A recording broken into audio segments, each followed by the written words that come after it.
So this morning I want to continue our lessons about our inner lives, and it's been our focus for the whole month, and we've kind of laid the foundation that in order to have a more satisfying and fulfilling daily life, we got to do the work to internally shift the cause so that we can have better effects.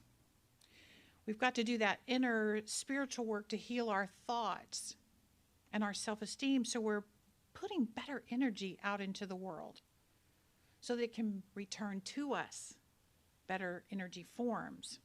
In other words, we got to heal what's inside if we want the outside to look different. So today I want to talk more about the how, where we can start or continue this work. So as I see it, there are four main areas of focus if we're going to heal ourselves internally. Number one, to challenge and release fears. Number two, to understand and move beyond our wounds. Number three, tell ourselves a better story. And number four, get whatever help we need to do those other three things, right? So I want to dive into each one of these. So first of all, let's challenge and release our fears. So our entire life journey is about moving away from fear and closer to love. And you can use lots of different words. You can use lots of different words instead of fear and love, but it's all going to have the same meaning. You could say we want to move away from judgment and closer to acceptance, move away from isolation and closer to connection, or away from anger and closer to joy, away from anxiety and closer to peace, away from resentment and closer to forgiveness, away from who we were taught to be and closer to our own divine nature. And all of those phrases are saying the same things, moving further away from fear and closer to love. So once we get all our limiting fears kind of instilled into us when we are young, we spend our whole lives untangling that and freeing ourselves and conquering those fears. And so whatever you were taught to fear or avoid or judge are these all false beliefs that have no spiritual basis. So are you going to have these scary experiences on the human plane? Yes. Yes. Is the God inside of you bigger than all of those experiences? Yes. Is there something bigger going on the whole time? Yes. So our job, when we zip into these magic suits, our job is to use our five senses, our intelligence, our heart, our gut, to help us navigate our journey and stay alive as long as we can, right? That's the point. But we can't stop living while we're doing it. See, our fragile ego selves would probably rather that we lock ourselves away in this pillow-lined room with yummy food and no exposure to anything harmful.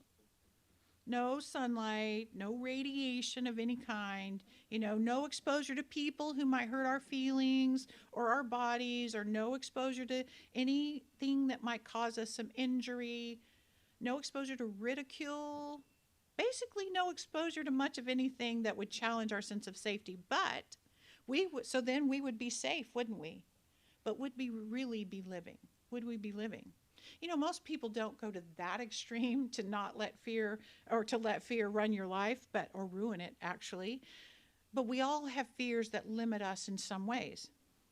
And we probably have some of the common ones, like nobody really likes germs, right? Nobody really wants to jump off a tall building. Nobody wants to encounter the shark at the beach, right? And some fears have greater impact on our lives than others. But it's those inner fears, those more insidious fears that are harder to heal. The fear of not being good enough, the fear of not being understood, the fear of unworthiness, right? The fear of being judged, all those fears. Fear of not belonging, fear of being different. Those bigger fears are all underneath the surface, these mama jama fears that we have. And doing our inner work is about identifying those fears and not accepting them as the final say on our lives. We got to challenge them. And it's about getting our spiritual magnifying glass out and looking at, where did this fear come from? Who installed it? How am I maintaining it? and kind of figuring out what the real truth is. So here's something to think about. If there's any human being who does not fear what you fear, your fear can be released and healed too, because it's not the truth. We're all one. And part of that healing is understanding how the fear has helped you so far in your life. Because we only hang on to fears that are helping us or serving us in some way. Maybe it's kept you from other people getting angry at you, or maybe it's helped you avoid assignments or expectations from others, or maybe it's helped you to get other people to assist you. You know, fears have a way of serving us. So how did you get these fears that you carry around? Many times, these fears are related to early wounding, which leads me to my second topic, understanding and moving beyond our wounds. Do you know what your wounds are? When I say wounds, what I'm talking about are these moments and experiences in life that shifted our way of viewing ourselves. You know, last week I mentioned teasing and bullying from my appearance as a child, and I've also shared that I've had a rageaholic father and that I was raised in this very strange religious upbringing and all of that. You know, my wounds have come from a lot of different sources, and yours are probably very different than mine, but probably had the same result. Because wounds cause us to doubt our worth, don't they? They make us question whether God loves us or anybody else loves us. They drive us to numbing behaviors like drugs or alcohol or gambling or food or shopping or hoarding or whatever. All of those numbing behaviors are because we self-soothe in less than positive ways. And wounds often trigger emotions that are hard to manage, like anxiety and depression and rage. And at the extreme levels, wounds can even cause us to consider ourselves or other human beings unworthy of life at all and lead to what? Homicidal and suicidal ideas or actions. So wounds can originate in the home. They can originate in school. They can originate in church or anywhere we interact with other human beings, but they also can interact. We can have those experiences when we're not interacting with another soul, but things that scare us so badly that we develop fears that we just can't seem to let go of. And so many things happen in childhood beyond our control. But what do children do? Children blame themselves. They take responsibility for it. It's that child's nature to somehow feel that whatever is happening is somehow because of us. We're taught that things happen to us when we make a misstep or we make a mistake, and then things happen. And often we're blamed for whatever's going on because the adults that are around us don't want to take responsibility for their failure to create the environment that was necessary for it to be a successful experience. So I hope you understand what I'm saying. And doing our inner work is about gently but insistently just gaining greater understanding and greater perspective about our wounds, turning to look at them instead of avoiding them, learning how to talk about them, and having the greatest realization of all: we are not alone. So if you've been in any of my classes, you know what will happen is someone will have the courage to share a story, share something about a wound. And if you've been there, you know what I do. I let them talk, and then I say, does anybody else relate to what this person just had the courage to say? And almost always, every hand in the room will go up. I've never, not once, had the experience of there being crickets after someone shares a big story, because we can relate. Something similar happened to me. Yes, I felt those same feelings, those waves of fear and shame. You're not alone. And to that I always say, whatever happened to you may feel abnormal or wrong or wholly inappropriate, but if you've had the experience, what do I say? It's a normal human experience. And once we can begin to understand that it was normal, we can begin to consider with compassion the other people that were involved in it too. And then we begin to see the work that can be done to disentangle our identity from that wound. And I've shared this before, but I'm going to share it again because it's so powerful. So we've all had a wound of some sort, and it's sort of like a stick that gets stuck in your arm. Remember this analogy? Some of you remember it. You get a stick stuck in your arm, and this gigantic stick continues to stick out of your arm until you do something about it. And every time I look at the stick, I cry out, oh, this is awful. God forbid somebody bump against the stick. Most people don't just come up and go, hey, you got a stick, and just poke it. Most people don't do that, but they accidentally bump into the stick, and that hurts. And I know people are usually compassionate enough to not just purposefully trigger my pain, but I better just avoid people so that nobody gets near my stick. And then I build a whole cage around the stick to protect the stick. Don't look at my stick. Don't hit my stick. And pretty soon, everybody's going to know I'm a stick lady, right? And they're going to feel sorry for me. And they're going to help me do things that my stick prevents me from doing. You get it? Some say life is about lessons. And I agree. But I want to point out one really important thing. The lesson is not in the experience itself. The lesson comes in what we get from the experience, the work we do after the experience. We have to shift our focus away from the experience itself, the stick, remove the stick, and then what did we learn from the stick? Today I'm suggesting that when we do our inner work and start healing our wounds, we realize our identity is not as a wounded person. We take down the structures of our lives that we've built to protect our wounds and prevent us from getting triggered, and actually remove the stick so that we can start telling a different story about ourselves, a story about what we have learned. A story. That's my third point. We've got to change our stories, or the way we talk about ourselves and our lives. There's this old Buddhist teaching says this about talking about our wounds and our past. He has insulted me. He has abused me. He has robbed me. He who lives with these thoughts will never be free from hatred, for hatred never conquers hatred. Hatred is conquered only by love. This is the law. Hate never conquers hatred. Words of anger and resentment are not healing. The law is that love must be the path to healing. We talked this morning that forgiveness is the doorway to oneness. Our words are powerful. That's a given.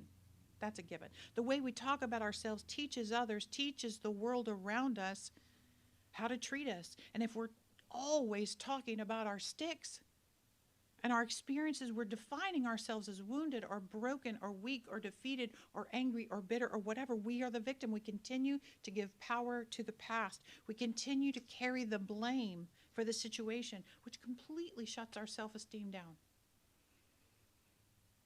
When we describe the stories of our lives, it's really important to look in the story at who has the power in the story, who's making the decisions, who is leading the situation we're talking about.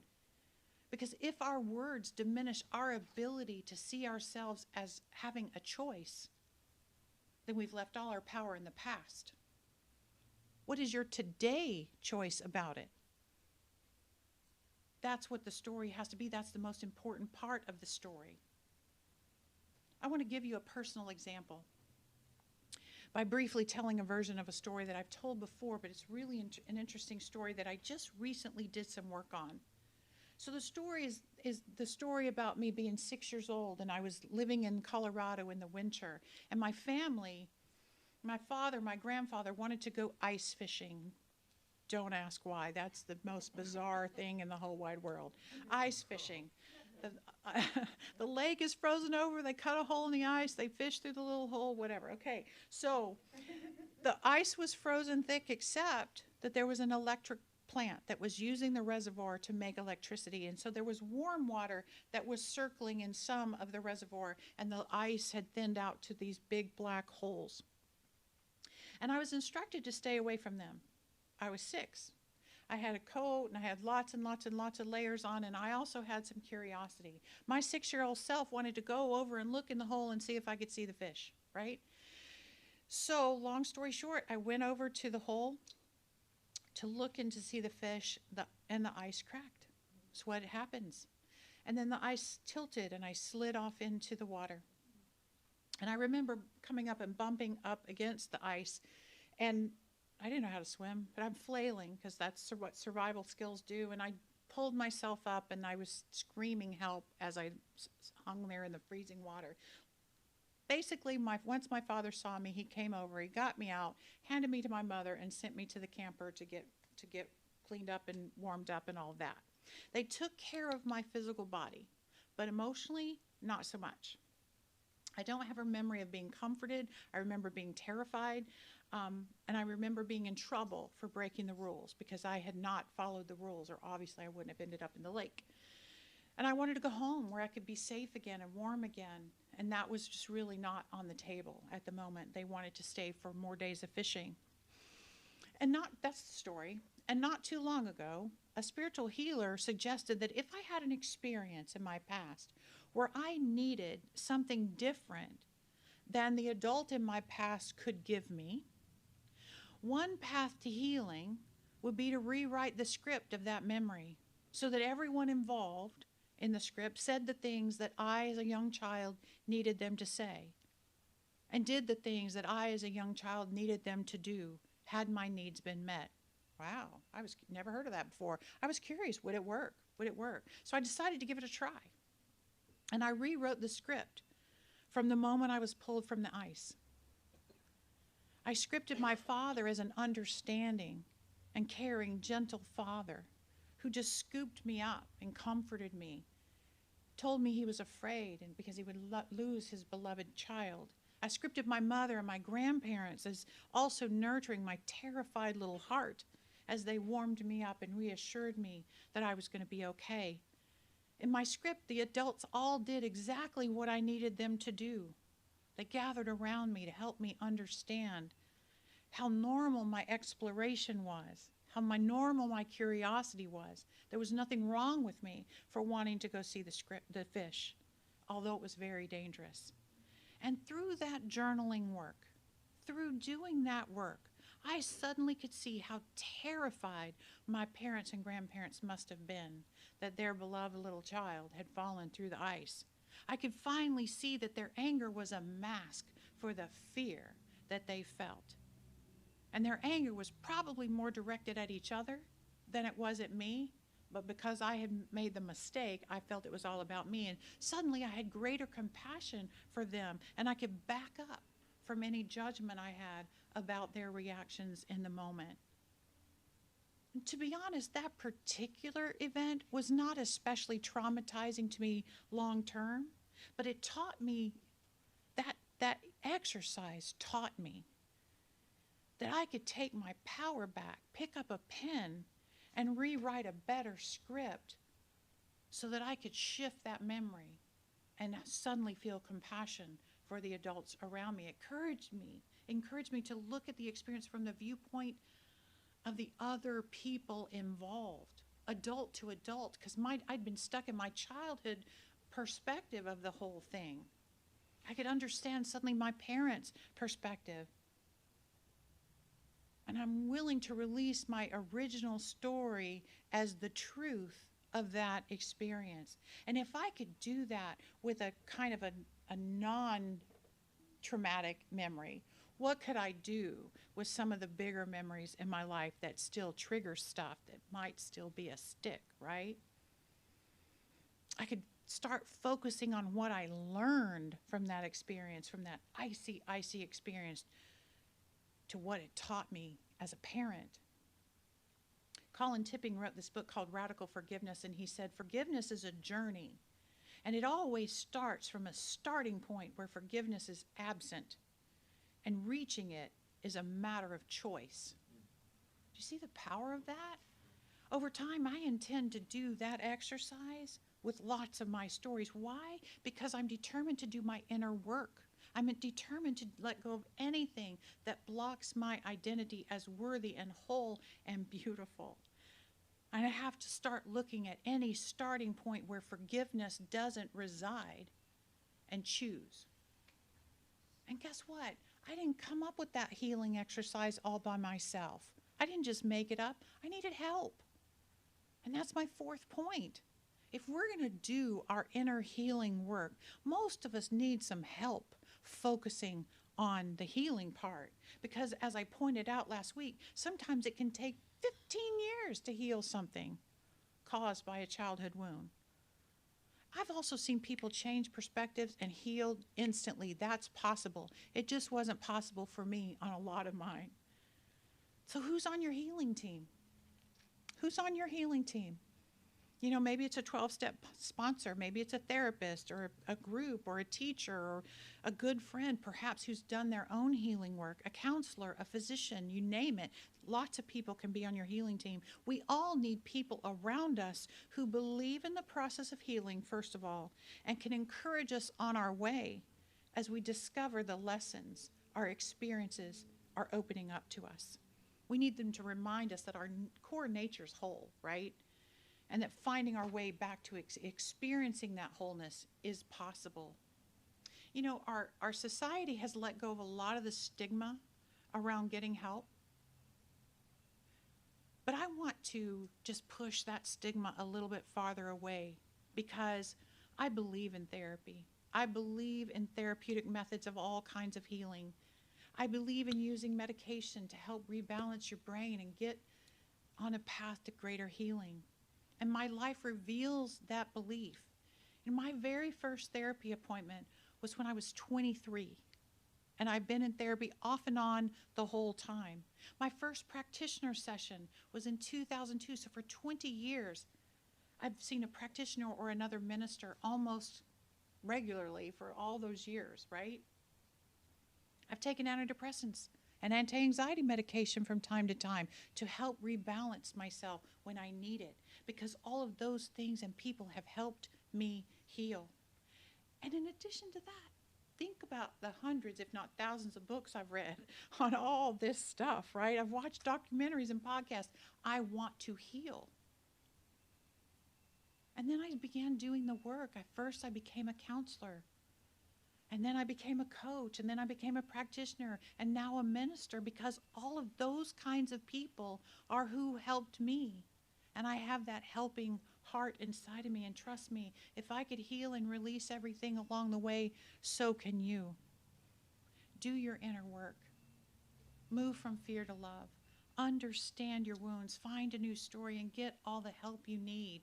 It's worth it. You know, I teach all the time that heaven is a state of mind, but so is hell.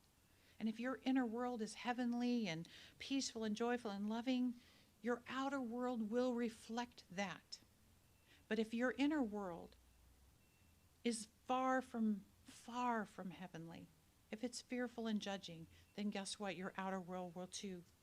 And so as we go through all these months and we look at these different parts of our lives, we can move the chairs around all we want out here in the structure of our lives, but our mental equivalent will always put them back where they were until we do our inner work. Do what's yours to reveal your inner peace. Do your healing work. Will you join me in prayer? Here's what I know. What I know right now is that in each and every heart there is a light. There is a heavenly state of being that is waiting to be experienced, because God always just waits. Our soul always just waits for us to meet it there in its highest expression. And so I know as we move from this moment forward, there is a greater clarity to the path ahead. The road rises to meet us as we step towards our best self. And I am so thankful for that knowing. I'm thankful for knowing that we are never alone on this path. That we all have experiences that help us reveal everything hidden, everything that is ours to do. And so in that gratitude, I know that I can call it so, and it will be the experience of each one to the degree that they align themselves with this idea. And we do that by saying together, and so it is.